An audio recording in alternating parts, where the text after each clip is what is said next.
छोटी सी गांव में मोहन, कमला नामक एक पति पत्नी रहते थे। उनका एक बेटा था जिसका नाम नवनीत था।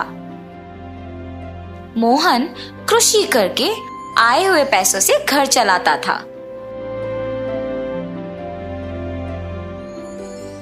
कुछ साल बाद मोहन का तबीयत खराब होने पर वो कोई भी काम नहीं कर पाता था और ऐसे उसके लिए अपने परिवार का खर्चा संभालना बहुत मुश्किल होता था और इस बात का मोहन को बहुत चिंता होती है।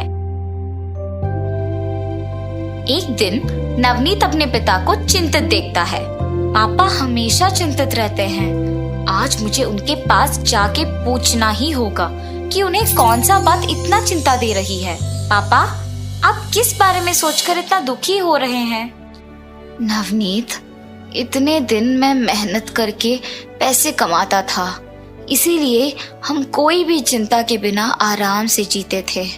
पर अब मेरी तबीयत बिगड़ती जा रही है बेटा, और इसके कारण मुझे चिंता है कि अब आगे घर कैसे चलाएंगे। पापा, आपकी तबीयत तो वैसे ही खराब है, आप ये सब मत सोचिए, आप बस आराम कीजिए। मेरे पिताजी उनके तबीयत बिगड़ने पर भी घर के बारे में ही सोच रहे हैं। अब मुझे ही कुछ करना होगा और घर की जिम्मेदारी लेना होगा, ऐसे सोचता है। हाँ, पापा ने मुझे थोड़े पैसे दिए थे ना, मैं पहले ये देखता हूँ कि कितने पैसे हैं मेरे पास और फिर सोचता हूँ कि उससे कौन सा व्यापार कर सकता हूँ। ऐसे सोचकर वो जाके देखता है कि उसके पास कितने पैसे हैं। अरे, मेरे पास तो सिर्फ 10 रुपए हैं, इनके साथ मैं कौन सा व्यापार शुरू कर सकता हूँ। उन 10 रुपयों के साथ वो बाजार जाता है और वहां सारे दुकानों को देखता है। एक दुकान में नींबुओं को बिकते देखता है। मेरे पास के पैसों के साथ नींबू के अलावा और कुछ नहीं मिलेगा, इसीलिए मैं नींबू ही खरीद के बेचूंगा। ऐसे सोच के नींबू के दुकान को जाता है। नींबू कितने के हैं भैया? 1 रुपए का एक नींबू। ठीक है, मुझे 10 रुपए के नींबू दे दो। ठीक है। और दुकानदार उसे 10 नींबू देता है। नवनीत उन नींबुओं को बेचना शुरू कर देता है। नींबू नींबू, ताजा ताजा नींबू, आखिरी 10 नींबू ले लो जी, ले लो। एक नींबू का कितना होगा? 2 रुपए का एक नींबू। इतना दाम क्यों? बगल वाले दुकान में 1 रुपए का एक नींबू दे रहे हैं ना। बिक नहीं जाने पर ऐसे कम दाम पे ही बेचते हैं भाई साहब, ये सारे तो एकदम ताजा है। ठीक है, तुम्हारे पास के नींबू दे दो। ऐसे नींबू बेच के उससे आए हुए पैसों से वापस और नींबू को खरीदता है और दिन पूरा मेहनत करके कमाए हुए पैसों को लेकर खुशी खुशी घर जाता है।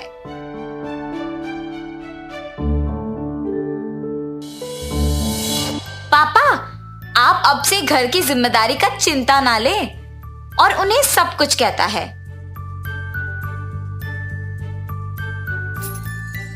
नवनीत, तुम्हारी बात सुनकर मुझे बहुत खुशी हो रही है बेटा।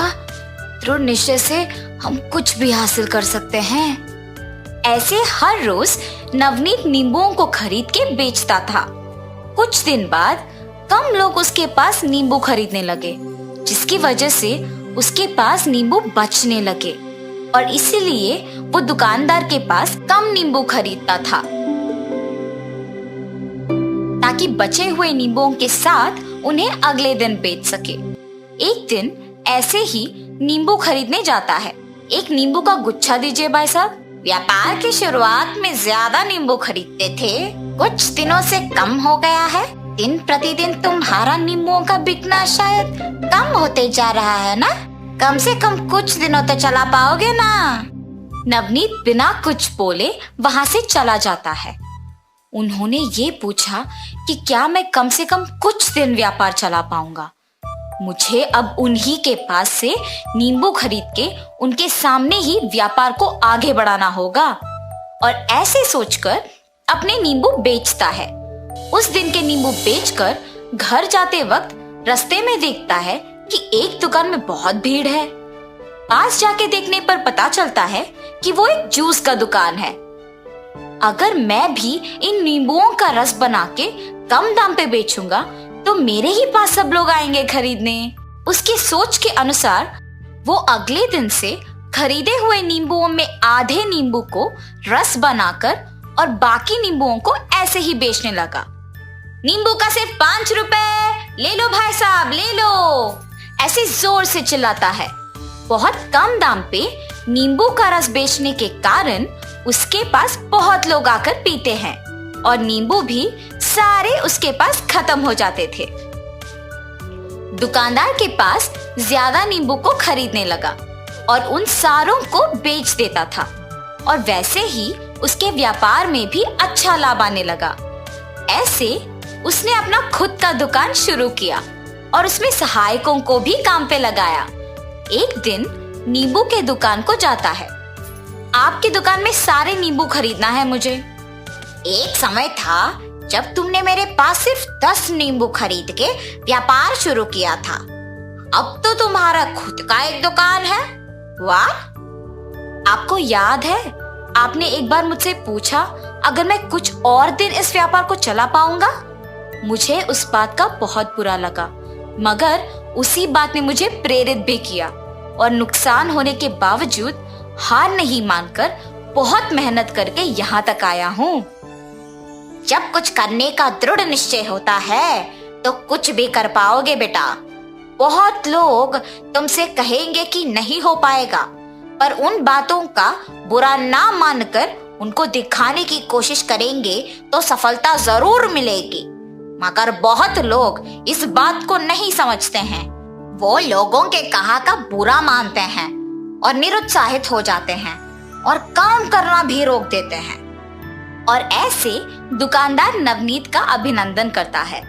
नवनीत के सोच के अनुसार व्यापार के अच्छा चलने पर अपने माँ बाप का बहुत अच्छा ख्याल रखता है। तो इस कहानी का नैतिक क्या है बच्चों? दूसरों के कहे बातों का बुरा ना मानकर अगर दृढ़ निश्चय से फैसला लेकर मेहनत करोगे तो हर हाल में सफलता मिलेगी।